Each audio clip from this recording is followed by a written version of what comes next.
Internet, my name is Lave, and it was slim pickings at the cinema this week. I had a choice to go and see Julia Roberts' new film, Ben is Back, but it looked quite similar to Beautiful Boy, and I've only just recovered from that, so I didn't really fancy that. I didn't fancy What Men Want with Taraji P. Henson, so I went and watched Fisherman's Friends, which is directed by Chris Foggin, who I had to look up.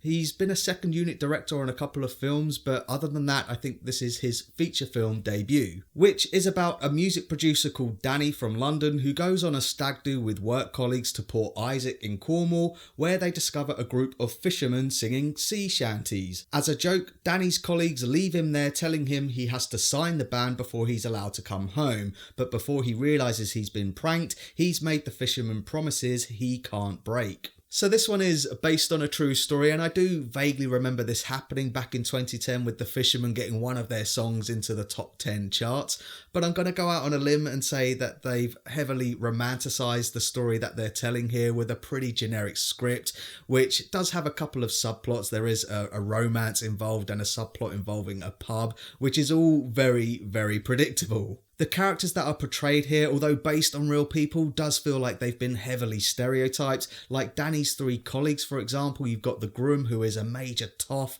the American boss, who's narrow-minded and can't see the potential, and a third guy who's new to the business and kind of dim-witted, who's played off as comic relief. And then you've got the character of Danny, who's played by Daniel Mays in this, who, funny enough, always makes me think of another Danny, that's Danny fucking Dyer, just a more soft around the edges version. His character is a proper London lad, he's a wheeler dealer, and his character arc is so predictable, like I say, you can literally see it coming a mile off as he learns the value of life and what it's like to live in a small Cornish town, especially with his relationship with Tuppence Middleton's character, who I did like in this. I think their chemistry is pretty good. And then you've got the fishermen themselves, with a host of veteran British actors taking on various parts, with James Purefoy at the head of the pack as Jim. Again, they're playing real people, but the most stereotyped version of those people. I mean, all of the Cornish characters in this all speak like they've just walked off the set of Pirates of the Caribbean, with them saying, yeah, we're proper Cornish folk, we're made of sternest stuff, our word is our bond, it's as strong as Cornish oak.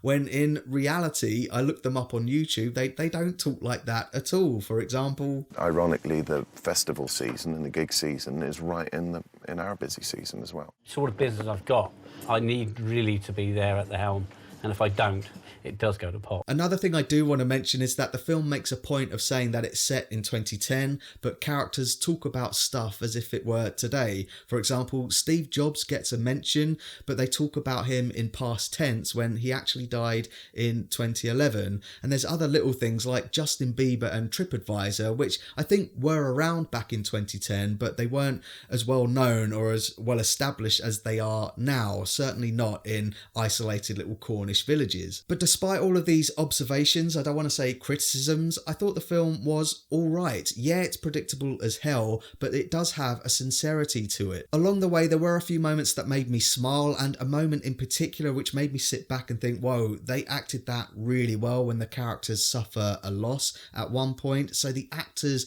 are taking it seriously, and in the end, it is a nice advert for Cornwall and Port Isaac, and I suppose the band, who are available on iTunes, and yeah, it's not something that I'm going to be purchasing, but I'd be lying if I said that I wasn't tapping my feet when they started singing their songs, especially when they sang the only shanty that I knew, which is Drunken Sailor. So yeah, the film, it's all right. So that's my thoughts on Fisherman's Friends, and pause the video if you want to take a closer look at my enjoyment tracker now. It's a really pleasant watch. In retrospect, I wish I did go and see the Julia Roberts film, but I thought this was fine. I think it's a film which is targeted at the older generation. I think your nan is going to really love this film when watching it on a Sunday afternoon, but it's not something that I'm going to be buying on Blu-ray or anything like that. There is another British film with a load of songs in it, which is getting released in April the 12th, I believe, which is called Wild Rose. If I had the choice between those two, I would definitely go with Wild Rose. I think it is a much better film, but like I say, this one is nice enough. So thanks very much for watching this review. If you've seen it, let me know what you thought down in the comments. And as always, thanks very much for watching this video. I really do appreciate it. If you can, give this video a like, and don't forget to share the Lave, matey. Arr. Yeah, that's why I'm wearing the striped shirt today. Yeah. Subscribe.